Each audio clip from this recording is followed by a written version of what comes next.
m'aviez demandé, cher Philippe, en tant qu'industriel, et d'élaborer un petit peu le regard que je porte sur l'industrie des médias et son avenir. Alors, il y a 15 ans, vous savez, on naviguait sur un triangle d'or. C'était relativement simple. Il y avait trois acteurs. Il y avait les chaînes de télévision, les téléspectateurs et les infrastructures.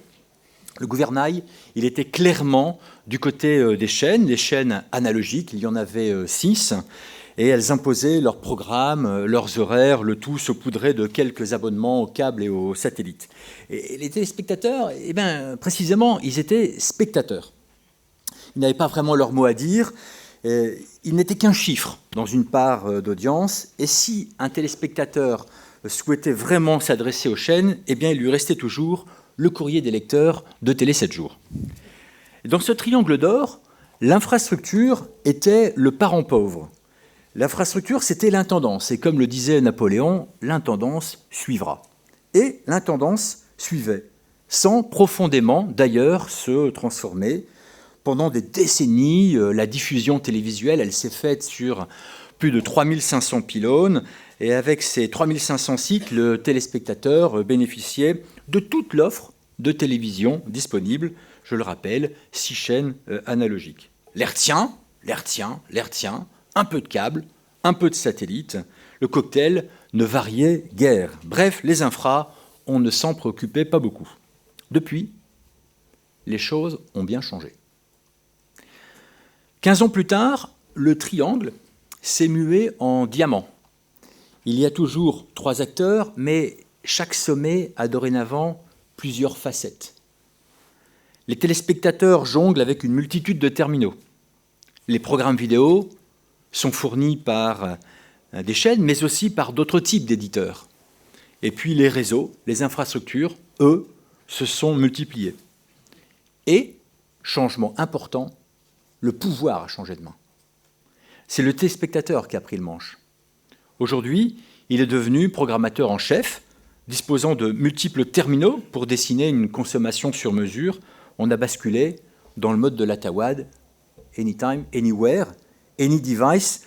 Ce mode de la consommation à la demande, nous le connaissons tous.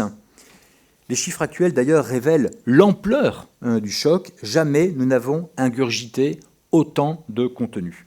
La télévision continue, bien entendu, d'être encore regardée plus de 3 heures par jour. Mais les autres supports ont explosé. Chaque jour, la tranche des 16-13 ans consomme plus de 2 heures à regarder de la VOD ou des programmes TV sur de nouveaux terminaux, les PC, les tablettes, les smartphones, les phablettes. Et ce n'est que le début. Cette transformation des modes de consommation, elle a aussi un impact colossal sur les infrastructures. Aux États-Unis, aux heures de pointe, la consommation des contenus audiovisuels en streaming représente plus de 70% de la bande passante proposée. Et Netflix, un seul acteur, à lui seul, en occupe plus du tiers. On a construit des routes départementales. Il faut maintenant aller vers un gigantesque New Deal pour créer les autoroutes numériques de demain. Les chaînes aussi, elles ont beaucoup changé et muté pour rester au centre du jeu. Elles pourront encore longtemps miser sur les grands shows pour peser grâce à une audience très puissante. Par exemple, quand elles imaginent des émissions en direct qui fédèrent un public très large. Danse avec les stars, par exemple, avec 6 millions de téléspectateurs. Ou encore les grands événements sportifs internationaux qui sont aussi de magnifiques usines à audience. La finale de l'Euro sur M6, 20 millions de téléspectateurs. La demi-finale sur TF1, 19 millions de téléspectateurs. Les chiffres révèlent un pouvoir d'attraction incroyable de ces événements qui rassemblent tout un pays. Mais les chaînes sont passées de l'omnipotence à l'omniprésence. Les chaînes devront également composer avec les nouveaux modes de diffusion, Facebook représenté ce matin et Twitter en tête. Le succès des premiers lives, c'est direct, lors des élections américaines sur les réseaux sociaux, ne sont qu'un avant-goût de cette prochaine vague. En jonglant avec les écrans, avec ses terminaux, le consommateur s'est remis au centre et il a fait exploser la consommation. Et cette consommation exerce une force énorme sur les réseaux et les infrastructures. Le changement de paradigme est colossal, gigantesque. Les réseaux de télécom et de diffusion sont clairement en première ligne. TDF est également très concerné, bien entendu. Une responsabilité énorme pèse sur les épaules des réseaux de télécom, mais également sur les nôtres, celles de TDF. On nous attend, pour faire vivre tout cela, on nous attend sur tout le territoire. Et le défi, c'est de créer un gigantesque réseau, à la fois sans couture, mais aussi sans fracture, et enfin, toujours disponible, qui mixte de nombreuses technologies complémentaires, l'hertzien bien entendu, mais le Wi-Fi, le câble, le satellite, la fibre, le mobile, le fixe, et ce de façon totalement transparente pour l'utilisateur. On peut commencer à consommer un programme, un contenu, sur un terminal, une infrastructure, et le continuer sur un autre terminal, une autre infrastructure. C'est une ambition qui ne doit oublier aucun territoire, aucune fracture territoriale. Il faut relier partout, toujours plus vite.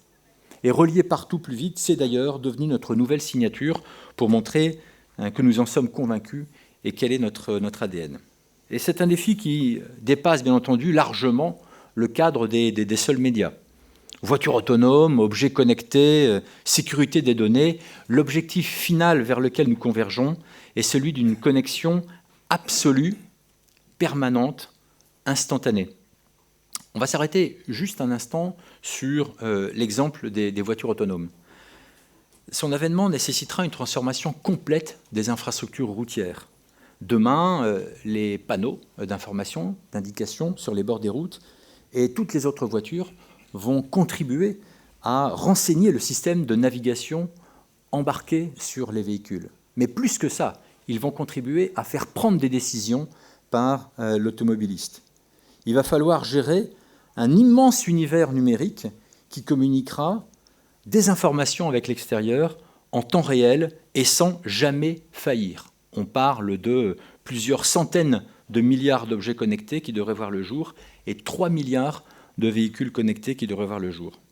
Alors, l'infrastructure numérique va devenir le centre névralgique de notre économie et de tout ce système. Un réseau qui ne devra tolérer aucune faille. Car si une interruption de réseau vous agace quand vous regardez un film, une même interruption de réseau n'aura pas le temps de vous énerver si vous êtes au volant de votre voiture autonome. Les infrastructures, c'était l'intendance. Elles sont devenues le génie logistique pour créer et soutenir ce monde numérique. Alors l'autre question à laquelle Philippe et Enguerrand m'ont demandé de répondre, c'est justement, en tant qu'industriel des infrastructures, quel regard sur la politique numérique a mené en France. Dans ma vision de la politique du numérique, bien entendu, je me félicite de l'existence du plan très haut débit qui vise à couvrir en fait l'intégralité du territoire dans le milieu de la prochaine décennie. Je me félicite également de la récente validation par la Commission européenne du système d'aide publique pour ce plan. La bataille de la couverture en très haut débit, elle est lancée, et nous sommes au sein de TDF en première ligne, puisque vous le savez, nous répondons désormais, actuellement, aux appels d'offres sur les réseaux d'initiative publique en matière de déploiement de fibre jusqu'à l'abonné, visant à déployer donc de la fibre dans les zones peu denses. Le plan très haut débit, il est très ambitieux, formidable, mais le succès va dépendre de son exécution. Il va imposer une stratégie précise et déterminée d'exécution, de mise en œuvre. La question, c'est plus tellement qu'est-ce qu'il faut faire et pourquoi il faut le faire et est-ce qu'on va le faire, c'est comment on va le faire. Et ce succès, le succès de cette exécution va conditionner le succès de la nouvelle révolution industrielle qui est en train de se mener avec ses trois composantes, énergie, transport et numérique. Énergie, transport, numérique, trois univers totalement interdépendants jusqu'ici et qui replace le numérique complètement au cœur. L'univers énergétique, bien entendu, très important parce qu'il en va de l'avenir de notre planète. Et on sait très bien que les réseaux énergétiques aujourd'hui intègrent de plus en plus de numérique et deviennent des smart grids. Les transports de nouvelle génération, on le sait très bien, qui désenclavent, mais qui de plus en plus nécessitent une exigence de connectivité, de connexion absolue. Alors, pour réussir cette révolution industrielle qui met les infrastructures en première ligne, il est nécessaire d'investir beaucoup d'argent, énormément d'argent, des milliards d'euros. C'est une bonne nouvelle pour tous les acteurs économiques et c'est le bon moment. Pourquoi ? Eh bien, c'est le bon moment parce que, au moment où les gouvernements doivent relancer la croissance économique, la finance n'est plus notre ennemi. Investir, c'est même une question d'intérêt public. Tous les secteurs et tous les consommateurs en bénéficient et en bénéficieront. Et j'estime aujourd'hui que les conditions sont exceptionnelles, elles sont réunies. C'est pourquoi j'ai renforcé le positionnement de TDF dans ce sens. Le TDF de demain, son ADN, c'est avant tout d'être un bâtisseur d'infrastructures numériques. D'abord, on bénéficie de taux d'intérêt très bas. On ne l'a pas dit assez, mais c'est du pratiquement jamais connu. Cette situation, d'ailleurs, pourrait ne pas durer. Et cette situation, il me semble, était très similaire à celle qui a permis, dans le courant du XIXe siècle, au financement des chemins de fer à l'époque. Donc pour aller plus vite et plus loin dans nos investissements, nous devons faire appel aux opérateurs traditionnels, bien entendu, les grands opérateurs télécoms, mais également à de nouveaux types d'acteurs qui permettent une mobilisation importante d'investissements complémentaires. Nous avons en France, au-delà des grands acteurs, des acteurs très adaptés pour mener cette nouvelle bataille du rail, pour mener cette bataille des infrastructures numériques. Et TDF s'engage résolument dans ces investissements aux côtés des acteurs plus classiques. Agir sur le long terme, c'est mobiliser des ressources importantes sur des périodes 15, 20, 25 ans. Déployer de la fibre aujourd'hui jusqu'à l'abonné, et c'est le choix de la France, c'est un engagement de la France pour les 50 prochaines années. Pour cela, il faut des ressources importantes, et chez TDF, nos actionnaires nous ont permis de nous positionner dans cette perspective et nous permettent d'investir ces montants importants. Pour conclure, je crois vraiment que nous avons une fenêtre de tir historique. Les conditions financières et techniques sont là, elles sont au rendez-vous. La révolution numérique est à portée de main. Et si je reviens au diamant, avec ses multifacettes et ses 3 dimensions principales, le consommateur, les médias et les infrastructures, chacun avec leurs propres facettes, chaque acteur aura une place formidable dans ce développement. Celle des médias sera centrale, parce que dans ce monde toujours plus fragmenté, où le contenu se déploie en illimité, où chacun peut construire sa propre représentation du monde, les tensions peuvent s'exacerber. Comment continuer à créer un référentiel commun ? Les médias détiennent une partie de la réponse.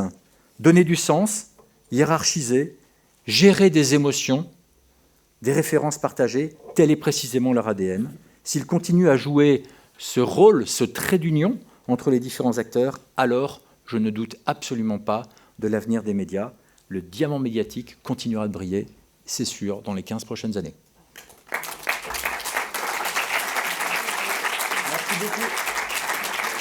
Merci beaucoup Olivier. Juste une question très courte. Quand vous décrivez le TDF de demain, on est très très loin de celui qu'on a gardé en tête avec les pylônes effectivement qui transmettaient à la télé hertzienne. Est-ce qu'à un moment, ça ne va pas vous conduire à changer peut-être de nom, le nom de la société, à un moment provoquer un choc pour faire bouger la perception qu'en ont le grand public, mais surtout les professionnels, puisque vous êtes plutôt du B2B.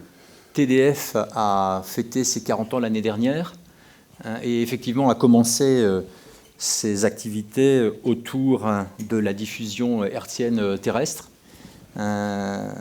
Cette activité a connu des développements très importants ces 10 ou 15 dernières années. Moi, quand je suis rentré il y a 7 ans, la première activité, c'était encore la télévision analogique. Cette télévision n'existe plus. Il y a 20 ans, TDF s'est dit, je détiens un certain nombre de pylônes, je vais les mettre à disposition, moyennant loyer, auprès de nouveaux acteurs, les opérateurs mobiles, et a proposé donc l'hébergement des opérateurs mobiles pour leur prêter donc des éléments visant à couvrir le territoire dans sa totalité. Cette activité est devenue la première activité de TDF. C'est le deuxième pilier, mais c'est presque le premier. C'est aujourd'hui le premier en termes de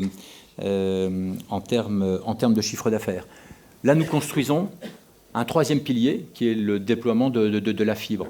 Quel est le lien entre tout ça? Le lien, c'est l'ADN. Et notre ADN, c'est bâtir des infrastructures numériques. Pardon Olivier, j'avais bien tout ce que vous dites là en tête, mais précisément et parce que vous l'avez développé, mais que malheureusement le temps nous presse un tout petit peu, c'était plus sur l'identité, le nom de la marque groupe. Est-ce qu'à un moment vous essayez On s'est beaucoup posé la question. On s'est posé la question et on a trouvé que le capital de la marque TDF était très fort, très très bien perçu dans l'environnement institutionnel, mais également des clients privés, à la fois les chaînes de télévision, les chaînes radio, mais également les opérateurs télécoms et les nouveaux acteurs en fait, de l'industrie numérique. Et un peu à la mode de IBM ou de Colt ou de SFR, on va tenter de faire oublier que TDF, à un moment donné de son histoire, ça a signifié Télédiffusion de France. Merci beaucoup.